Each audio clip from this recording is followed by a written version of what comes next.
Olá, muito boa tarde a todos e a todas. Eu sou Fábio Camilo, Head de Psicologia da Vitude. Estou aqui para dar continuidade a esse evento que nós estamos realizando aí com muita alegria no dia de hoje. E como vocês viram aí no começo do vídeo, até pelo título da nossa participação aqui, nós vamos falar aqui com a doutora Juliana Campelo, do Banco do Brasil. Banco este que é o primeiro banco a ser, né, o primeiro banco que nós tivemos no Brasil, com mais de 200 anos de história aí, com mais de 100 mil colaboradores, inclusive alguns ingressando agora, após concurso, né? A doutora Juliana estava conversando comigo sobre isso nos bastidores, e presente em praticamente 100% do território nacional, além de vários países. Doutora Juliana, é um prazer recebê-la aqui. Fico honrado de mediar essa conversa contigo. E gostaria que você começasse se apresentando e falando um pouquinho sobre o seu papel dentro do Banco do Brasil. Oi, Fábio, boa tarde a todos e todas presentes hoje aqui nesse evento tão rico, tão bacana. Agradeço o convite da Vitude, né, para estar aqui hoje. Eu sou Juliana, né, médica do trabalho, eu sou concursada do banco desde 2013 e em 2018 eu assumi aqui a gerência de saúde ocupacional, né, enquanto técnica responsável pela saúde ocupacional do banco. E a gente fica aqui na diretoria de gestão da cultura e pessoas, né, cuidando então da saúde, né, e do que é valioso para as pessoas. Bem-vinda. E para a gente começar, eu acho que está todo mundo curioso pelo título que nós demos aqui a essa conversa, né? Quais são os impactos aí que o programa Saúde Mental do Banco do Brasil tem, né? E não só de hoje, mas desde que surgiu. E eu queria que você falasse um pouquinho para a gente sobre como é esse programa, né? Quais são os pilares, o que ele significa para os funcionários e desde quando vem essa preocupação mais massiva aí com a saúde mental e o bem-estar de todos os profissionais do banco? Ah, legal. A gente acompanha, né, as ausências, o absenteísmo e vem traçando ações ao longo dos últimos anos, ainda que isoladas, para tentar atacar os principais fatores, né, de adoecimento dos funcionários, né?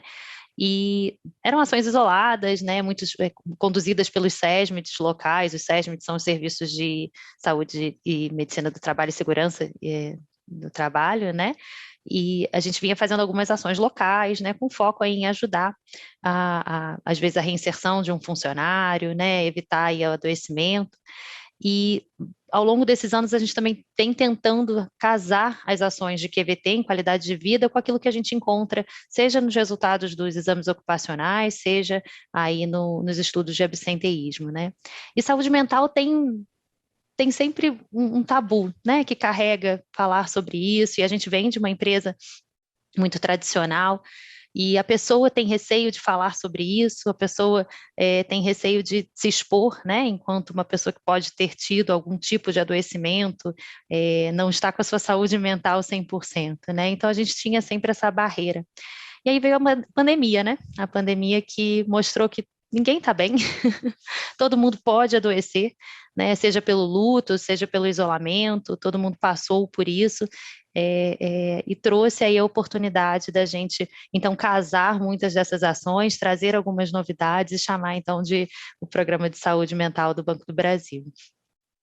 E o programa a gente desenvolveu em 5 pilares diferentes, né, tentando abordar aí a saúde integral do indivíduo e dividindo em alguns níveis de atenção, né, no nível de atenção primária, secundária e terciária, então, para prevenir, para ajudar para quem já está adoecido, né, e trazer de volta ali quem já se afastou eventualmente por algum problema de saúde mais grave, né, quem já está realmente doente. Então, a gente dividiu em 5 pilares. O primeiro pilar é de hábitos saudáveis. Esse é uma delícia, né, da gente falar sobre ele. A gente, então, tem uma parceria com a Gympass, né, já há algum tempo, né, para estimular aí a atividade física, né, que as pessoas façam atividades físicas. Fizemos também dentro desse pilar um concurso, é um concurso que a gente já tem de culinária dentro do banco. Nesse ano, dentro do programa, ele teve o foco na alimentação de verdade, né, aquilo que você consegue fazer na sua casa, né, para cuidar da alimentação da sua família. E esse concurso foi bem bacana, né? Tivemos mais de 300 receitas inscritas e muito engajamento aí dos funcionários, né? O segundo pilar a gente já trata de educação, que é um pilar bastante interessante. A gente fez uma parceria com a UniBB, que é a nossa universidade corporativa, e conseguimos colocar uma trilha específica de saúde mental para todos os funcionários, está disponível para todos os funcionários, né, com cursos em mindfulness, inteligência emocional, enfim, diversos assuntos para que as pessoas possam se educar, né, em saúde emocional. No pilar educação também, a gente fez treinamentos específicos para os líderes, né? Entramos em todos os treinamentos de líderes, em todos os níveis do banco, para trazer a fala do que é a saúde mental, o que é um adoecimento, como você reconhece isso na sua equipe, né? O líder, ele tem essa responsabilidade, né, de cuidar das pessoas também que ele lidera, né? E muitas vezes ele não sabe, não é uma coisa que a gente aprende na escola, né? Como é que você reconhece, como é que você aborda alguém que está com sofrimento, né? E para onde você direciona quando você descobre que tem um problema? Então, essas eram perguntas que ficavam muito soltas ali para os líderes, e a gente está, então, tentando entrar para dar mais ferramentas para que eles possam conduzir essas situações nas equipes. Acho E que é ter um programa bem amplo, né, doutora? Assim, A gente tentou cobrir abarca todas todos os as aspectos. frentes. Exatamente, né? E a ideia é isso, ter um ambiente emocionalmente seguro, que a pessoa possa tratar, né, do assunto saúde mental da mesma forma como ela trata de outros assuntos de saúde. Eu acho que ninguém teria dificuldade em ser empático quando enfim, um funcionário falasse, olha, eu vou começar um tratamento de câncer. Né? Isso eu acho que todo mundo tem essa capacidade de resgatar aí no seu interior, né, essa empatia e acolher. Será que a gente consegue fazer o mesmo quando eu digo que estou com depressão? Quando eu digo que tenho uma ansiedade, né, e preciso me afastar por isso, ou preciso de algum direcionamento? Então, acho que isso tem que estar, né, no dia a dia. A fala tem que estar, a gente tem que desmistificar esse tema, a gente tem que falar muito sobre saúde mental. E aí, essa ideia Não, perdão. Nada? Pode continuar, doutora, por favor. Então, essa é a ideia, né, do programa, e para isso, para que esteja sempre, né, na fala, a gente lança toda sexta-feira, desde setembro, a gente vem colocando na nossa intranet, na página principal da nossa intranet, vídeos de especialistas falando sobre saúde mental. Tem uma psiquiatra que fala, né, sobre problemas psiquiátricos, a gente trouxe um educador físico que fala sobre o impacto da atividade física na saúde mental, em diversos temas, né? A gente trouxe também nutricionista e um psicólogo para falar, fazendo paralelos aí com filmes, trazendo reflexões, né, para o seu dia, como você aborda alguns temas aí da psicologia que podem ser tratados através de filmes, né, que por meio, né, de filmes que trazem aí mensagens muito bacanas. E então acho que assim, trazendo esse tema todos os dias, todas as sextas-feiras, né? Você recebe um e-mail e está lá, eu acho que passa um recado, né, muito claro de que a empresa quer falar abertamente sobre isso. E aí, seguindo nos Acho que é uma pilares. questão de naturalizar, né, doutora? Naturalizar Exatamente. a discussão sobre a saúde mental. E isso, trazer isso, como eu disse, tratar da saúde mental da mesma forma que a gente trataria de qualquer outro problema de saúde, né? Com mais naturalidade, realmente. A gente tem o terceiro pilar, que é de ergonomia, e a gente aborda ali junto com os SESMITs, né, desde a ergonomia física, mas também a cognitiva, a organização do trabalho, né, para a gente tentar trazer mais soluções, né, para o dia a dia de trabalho que possam melhorar essa qualidade do seu trabalho também. E aí, no quarto pilar, a gente tem o apoio psicológico, que a gente conta hoje com a parceria da Vitude, né? Além dos psicólogos da rede credenciada do plano de saúde, além dos psicólogos que a gente tem dedicado para a saúde ocupacional, a gente tem, então, agora a oportunidade, né, dos funcionários fazerem a terapia online com essa parceria aqui com a Vitude. E aí o quinto pilar, né, que é o pilar aí já do nível de atenção terciária, a gente traz para reinserção, né, de funcionários que já se afastaram, que já adoeceram, que a gente não conseguiu prevenir o adoecimento, mas como é que a gente consegue recuperar agora o potencial laboral de cada um. Esse é o programa, mais ou menos, em poucos minutos, mas está baseado nesses pilares. Poucos minutos para falar, mas muitos minutos para colocar ele em andamento, né? Muita gente envolvida. Muito Só quem trabalho por trabalha nos trás, né? bastidores sabe, né? Com certeza. Eu acho que tem várias coisas interessantes na sua fala, né, doutora Juliana? E lembrando a nossa audiência que vocês podem fazer seus comentários, perguntas, trazer qualquer dúvida aí, será super bem-vinda a participação de vocês. Só escrever aí no chat que a equipe aqui de comunicação passa para a gente, eu vou trazendo aqui para a doutora Juliana responder. E eu acho que o que me chama a atenção de uma forma bastante gratificante é o cuidado não só do ponto de vista da saúde física, mas da saúde como um todo. A gente está falando aqui de bem-estar, englobando desde os aspectos de ergonomia, de alimentação e de saúde mental. E aí, trazendo para o nosso tema, que é em relação aos impactos do programa de saúde mental do banco, eu queria saber onde a psicoterapia entrou, quando, né, definiu-se que era importante oferecer psicoterapia aos colaboradores, e que você falasse um pouquinho sobre esse processo, sobre como tem sido para vocês e o que motivou a escolha da Vitude como parceira aí para desenvolver essa parte do projeto. Uhum. E a psicoterapia entra, né, dentro da necessidade de tratamento, muitas vezes, né, que a gente já tinha identificado, alguns funcionários já vinham pedindo, né, esse tipo de acolhimento, até porque, como você disse, a gente está em todos os municípios do Brasil, né, eu acho que praticamente todos os municípios do Brasil, e muitas vezes você não tem essa disponibilidade de profissionais, seja da rede credenciada do plano de saúde, seja da existência realmente de um profissional, né?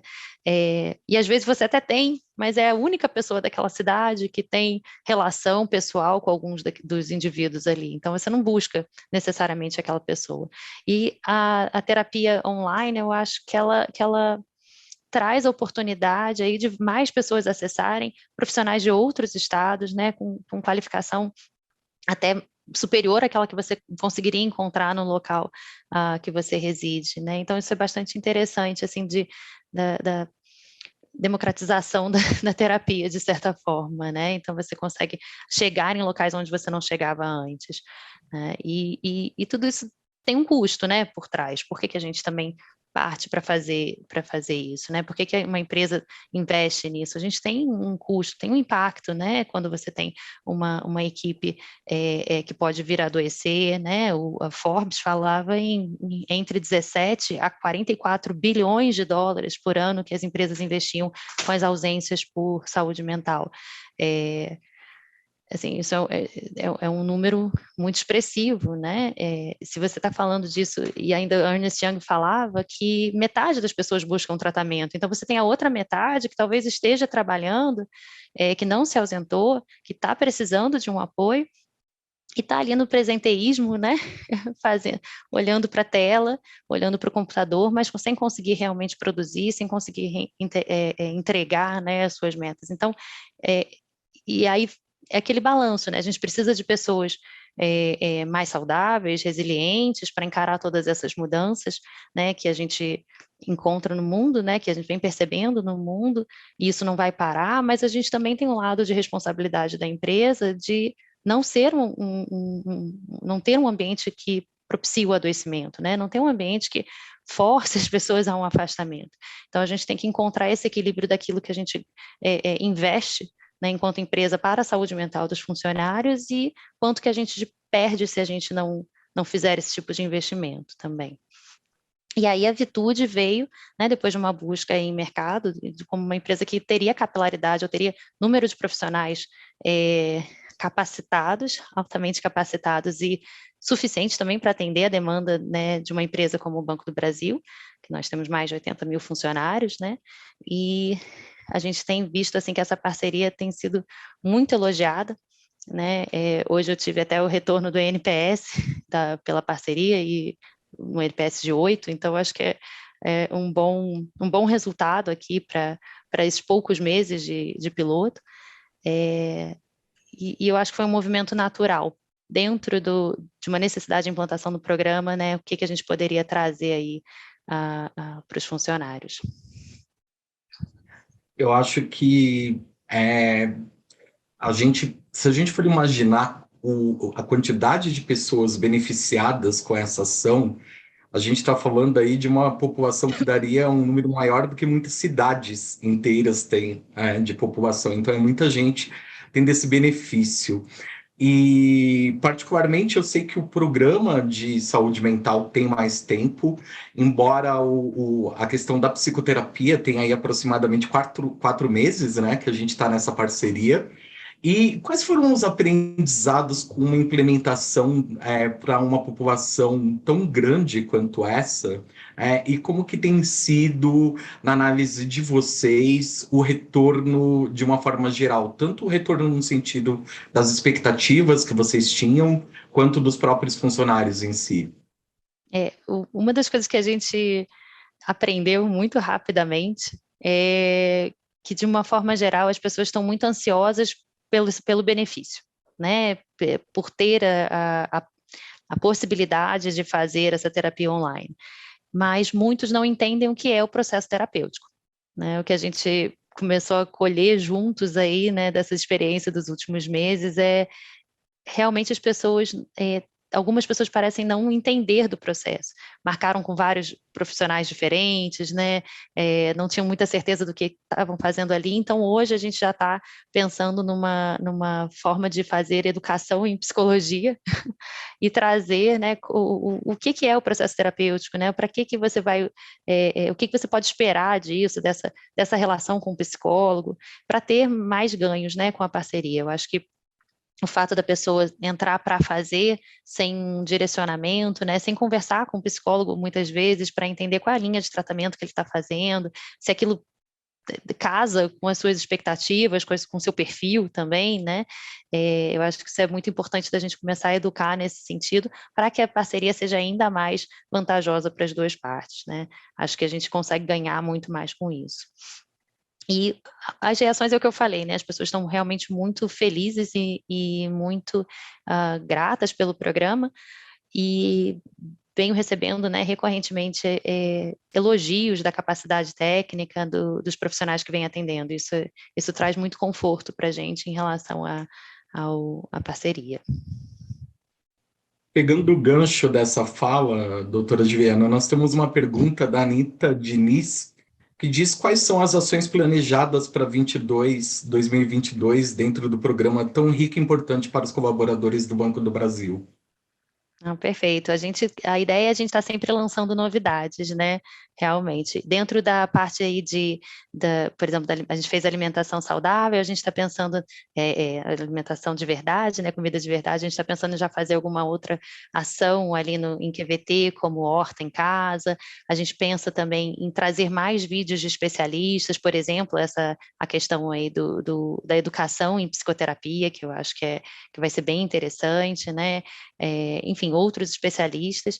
A gente tem que enriquecer o trabalho que vai ser feito de reinserção. A gente tem um grupo, né, estudando os efeitos pós-Covid e como que a gente vai trabalhar isso dentro aí do corpo funcional, como que a gente vai tratar de algumas das sequelas que as pessoas vêm apresentando também. Então, isso é um dos focos agora para o primeiro semestre.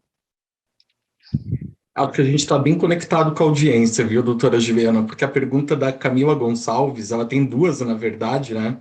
Mas uma delas é se você pode falar um pouquinho mais como é a reinserção dos colaboradores que já adoeceram. A reinserção varia muito, né? Mas se a gente for tratar aí do adoecimento mental, que eu acho que é o ponto aqui do nosso do fórum, a gente faz primeiro, né, recebe pelo o médico do trabalho do nosso SESMIT, normalmente participa aí do exame de retorno ao trabalho dessa pessoa, verifica se ele tem condições de retornar, e muitas vezes ele vai precisar de alguma adaptação no processo, né, do trabalho para esse retorno, ainda que temporário. Então, é feita uma reunião com gestores e com funcionário para definir quais seriam as tarefas que essa pessoa pode, deve fazer nesse período de reinserção, e o acompanhamento, pelo menos a cada 60 dias, ou períodos mais curtos, para ver a evolução do caso, até que ele possa aí sair, né, desse período desse tempo de reinserção, com a alta, se tudo correr bem, né? Aproveitando, a gente esquentou o bate-papo agora, bastante gente mandando aqui perguntas para a gente. Ai, O fico Rodrigo feliz. Ramos, é muito bom isso. Eu acho, eu sempre gosto de participação porque torna mais próximo, né? Mesmo distante, parece que a gente tá ali todo mundo Do lado, junto, e né? isso é Uhum. bastante, é bem gostoso. O Rodrigo Ramos diz que no ambiente corporativo a pandemia impactou negativamente a saúde mental das pessoas e muitos estão com depressão, níveis elevados de estresse e até mesmo um burnout. E outra parcela com uma sensação de vazio, como tem sido chamado de languishing atualmente. E ele quer saber como que isso é visto dentro de um banco como o Banco do Brasil, que tem uma forte perspectiva de rentabilidade. Se você pode falar alguma coisa a esse respeito. Não, perfeito. Como, assim, como eu disse, eu acho que a pandemia, por mais que tenha trazido, né, não dá para dizer que a pandemia foi uma coisa boa em nenhum aspecto, mas permitiu, de fato, a gente falar mais abertamente sobre o adoecimento mental, né? Como eu disse, todo mundo passou por algum tipo de sofrimento e isso faz com que as pessoas fiquem naturalmente mais empáticas em relação ao tema, né?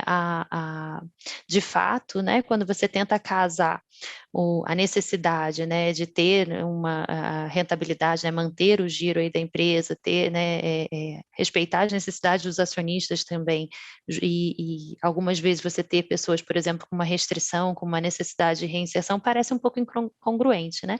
Mas a gente tenta casar isso e trazer o melhor que a pessoa pode entregar naquele momento, né, para que ela consiga, então, se recuperar e ter um ambiente seguro para que ela consiga fazer novamente suas atividades no tempo que for necessário. Essa é a nossa expectativa sempre. Aproveitando que aí na fala do Rodrigo tinha a questão de rentabilidade, né, doutora?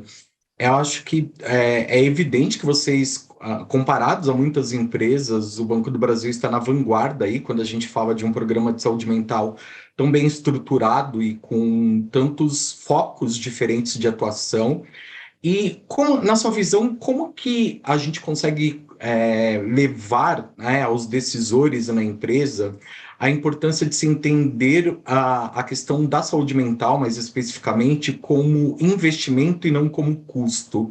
Que indicadores, ou o que que a gente pode trazer para mostrar que sempre vai ser mais barato prevenir do que trabalhar na pós-venção? E não só mais barato no sentido econômico, mas também no quanto isso é mais saudável no tratamento dos colaboradores e dos profissionais da empresa. Hum, Interessante, Fábio. O que eu penso é assim, se a gente não for atrás da saúde mental, ela encontra a gente, né? Em termos de gestão, né? Você vai vai chegar até você, né? Seja pelo custo direto, né? Vamos lá, de um afastamento, né? Pelo absenteísmo, a gente coloca agora o burnout, né? Tá aí em todas as mídias, né? O burnout sendo reconhecido como doença ocupacional, que, assim, para a gente né, que da área técnica, isso acaba mudando muito pouco. Mas o que isso significa? Né? Que o INSS eventualmente vai reconhecer mais doenças psiquiátricas como acidentárias, né? Provenientes do trabalho. Se você for ver, por exemplo, Observatório do Ministério Público do Trabalho, ele traz as doenças mentais como identificadas pelo INSS como acidentárias, vem aumentando o percentual ao longo dos últimos anos. A gente tinha ali na década de 80, 90, nas doenças osteomusculares como mais predominantes, e nos últimos anos a doença mental vem subindo ali dentro. Isso implica diretamente na folha de pagamento da empresa, porque a gente paga um imposto para o seguro, né, para o INSS, e esse imposto vai ser majorado pelo FAP, quanto mais acidentes de trabalho a gente tiver dentro da empresa, quanto mais tempo as pessoas ficarem afastadas por acidentes de trabalho e, né, medindo aí a gravidade desse afastamento. Então, isso tem um impacto direto, e é sobre a folha, né, e as doenças mentais, de uma forma geral, têm um tempo de afastamento bastante longo. Não são doenças que se resolvem em 2, 3 semanas, né? A partir do momento que você afastou, você tem esse período de afastamento maior. Então, você ainda tem que substituir essa pessoa, substituir essa mão de obra, né? Treinar nova pessoa para ocupar aquela posição.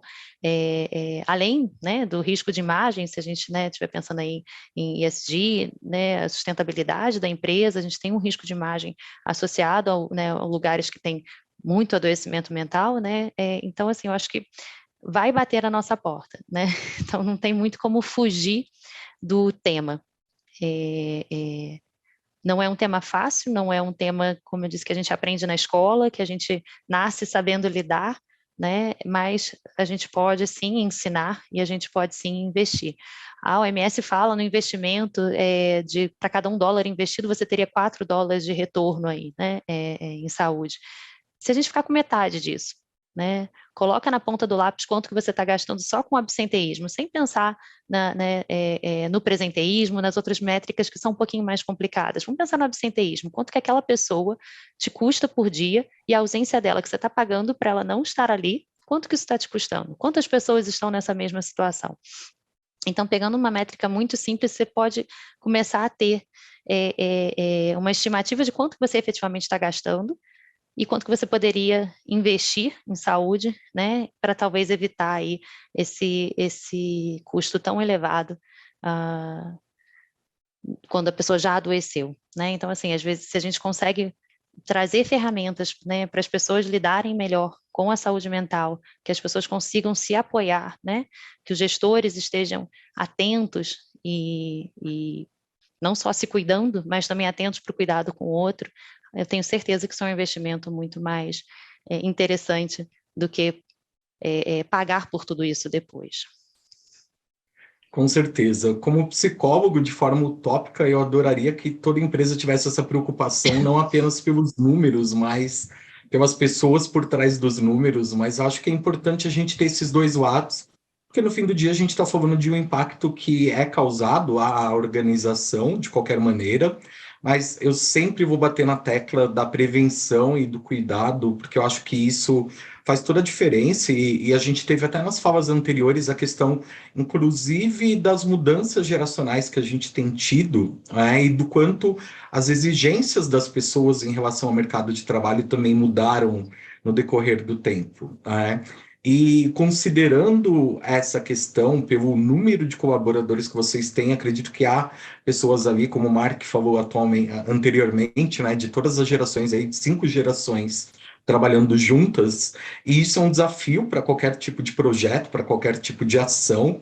E a Márcia Andréia tem uma questão que é: qual foi a maior dificuldade na implementação do programa de saúde mental? A gente conseguir juntar, né, todas essas ações, eu acho que já foi um grande passo, né? E a gente teve algumas mudanças também no board da empresa, exatamente no período que a gente ia lançar o programa. Então, isso teve que segurar um pouco, né? E é muito importante quando todo mundo, desde o topo, compra um programa como esse, né? Entende a necessidade dessa implantação. Então, isso não foi uma dificuldade, mas a gente teve que segurar realmente esse lançamento para que realmente a gente tivesse certeza de que o board estava do nosso lado, estava apoiando e queria esse programa, que foi o que aconteceu, e a gente teve essa possibilidade, então, de lançar esse programa para todos os funcionários. Eu acho que vem de cima, né? Muitas coisas vêm de cima, por mais que a gente fale aí em quebras de hierarquia e tudo mais, mas se a gente não tem o board, on-board, com as nossas ideias, né? Dificilmente alguma coisa cola. Então, é muito interessante quando a gente é muito importante, não só interessante, quando a gente consegue trazer, né, todos para o nosso lado, explicar, né, a necessidade de fazer com que as pessoas comprem a ideia também. E acho que isso foi muito interessante, assim, para a gente conseguir lançar o programa. Acho que, na verdade, aquilo que poderia ter sido um dificultador, como veio na pergunta ali da Márcia, acabou sendo o que Nosso maior facilitou e aliado, com viabilizou, né, certeza. o maior aliado para o Com projeto. certeza. Mas é E aquela coisa de sempre, né? A gente tem que pensar sempre orçamento, a gente é uma empresa, né, com capital público, então a gente precisa ter sempre muito cuidado com, enfim, até onde a gente vai, quem a gente consegue contratar. Então tem muitos entraves ali operacionais que a gente tem, barreiras que a gente precisa superar e que a gente precisa, processos que a gente precisa seguir para conseguir, né, emplacar algumas coisas, mas assim, isso faz parte realmente do operacional do dia a dia. O importante é a gente ter a adesão, né, dos funcionários de todos os funcionários, né, inclusive os da mais alta hierarquia.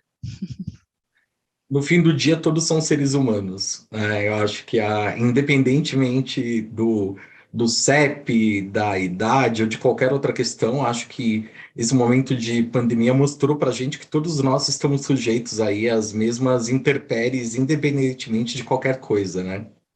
Sem dúvida, sem dúvida. E isso A ajuda a Camila, desmistificar realmente, né? Quando a gente consegue falar realmente sobre o assunto, sem receio, de que vai ter alguma interpretação enviesada daquilo que você está trazendo, o acolhimento é diferente. e acho que tem uma questão importante aí também, né, doutora Juliana, que é não falar sobre um problema não quer dizer que ele não exista. E muitas vezes a gente percebe que algumas organizações acabam adotando uma política do não implementar nada, porque de repente não tem preparação para lidar com o que pode surgir dali. E acho que ter esse apoio, como você trouxe aí, de todos os níveis, é importante. Mas eu queria que você, para a gente ir encaminhando aqui para o nosso fim, para mim tá voando o tempo, nem percebi aqui, foi alertado agora. Qual a importância de uma equipe multidisciplinar dentro de um programa de saúde mental? E como as pessoas que são daquelas organizações que não necessariamente têm todo esse apoio, né, que não tem necessariamente ali um grupo de pessoas com médicos, psicólogos e outros profissionais, podem suprir essa falta para não deixar de fazer algo em relação à saúde mental das pessoas?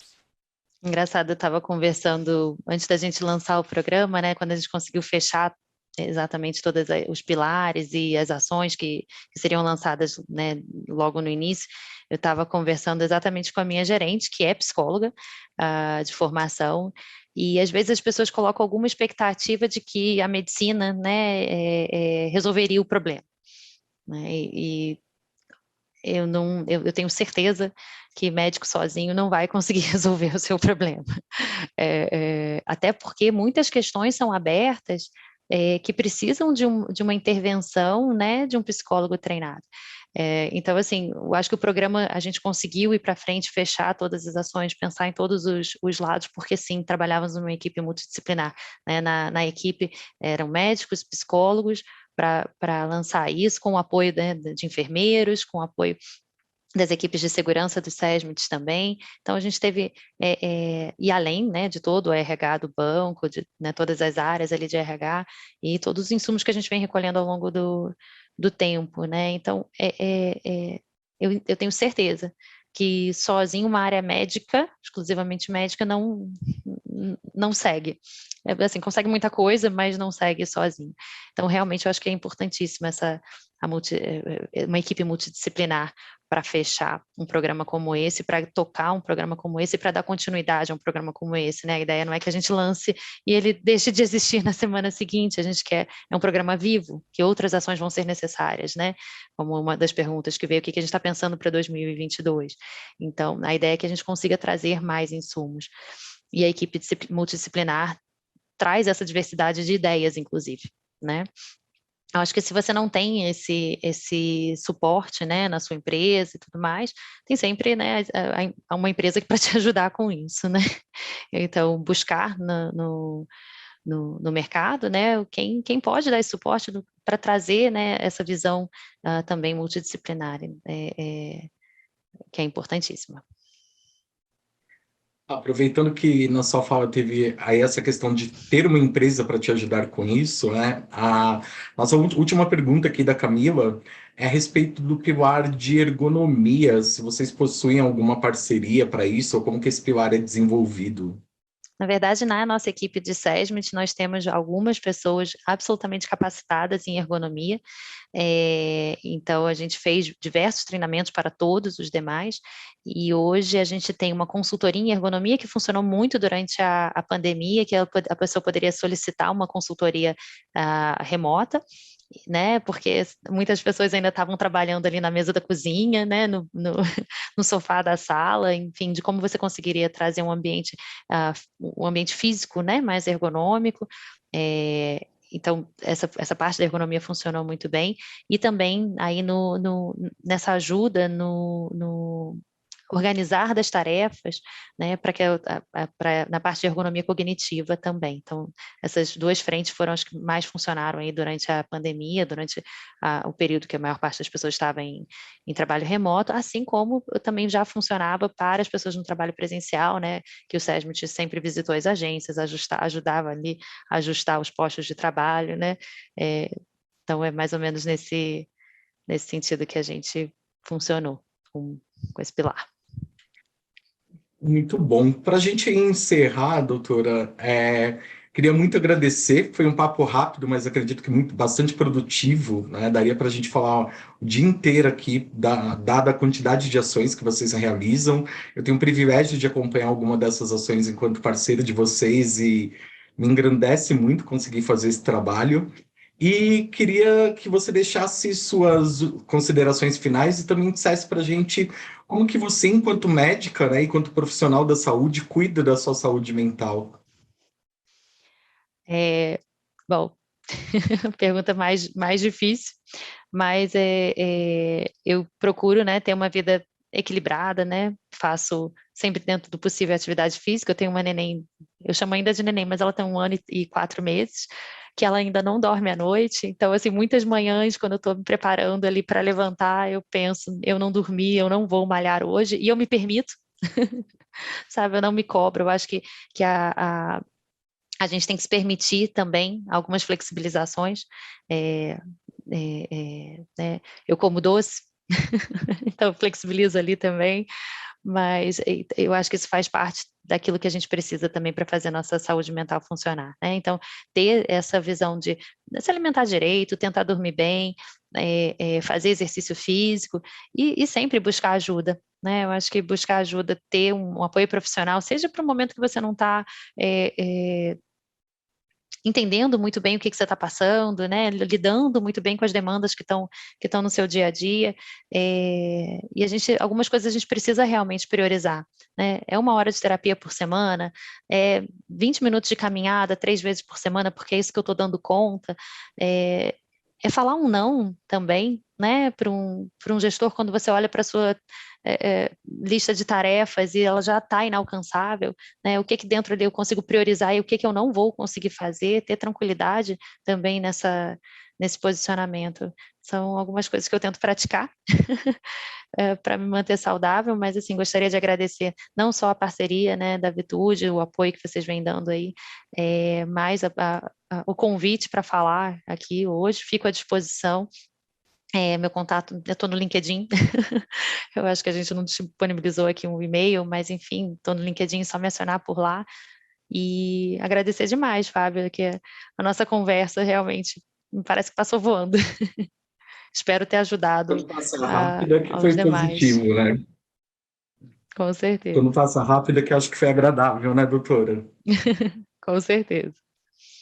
Muito obrigado, doutora Juliana. Para você que nos acompanhou até aqui, essa foi uma conversa com a doutora Juliana Campelo, médica do Banco do Brasil. Nós falamos aqui sobre os impactos que o programa de saúde mental tem dentro do banco, e um dos pilares envolve a questão de psicoterapia, né, que é uma parceria entre a Vitude e o Banco do Brasil.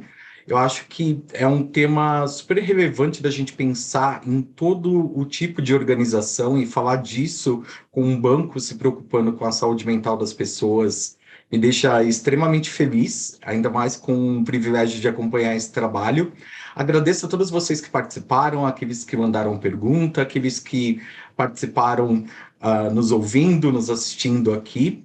E não saiam daí. Daqui a 2 minutinhos, nós temos uma última fala sobre equidade no futuro do trabalho e acredito que vai continuar sendo um grande evento para todos nós. Muito obrigado, doutora Juliana, obrigado, organização, e um ótimo fim de tarde para vocês. Assistam a próxima palestra para a gente fechar o dia com chave de ouro.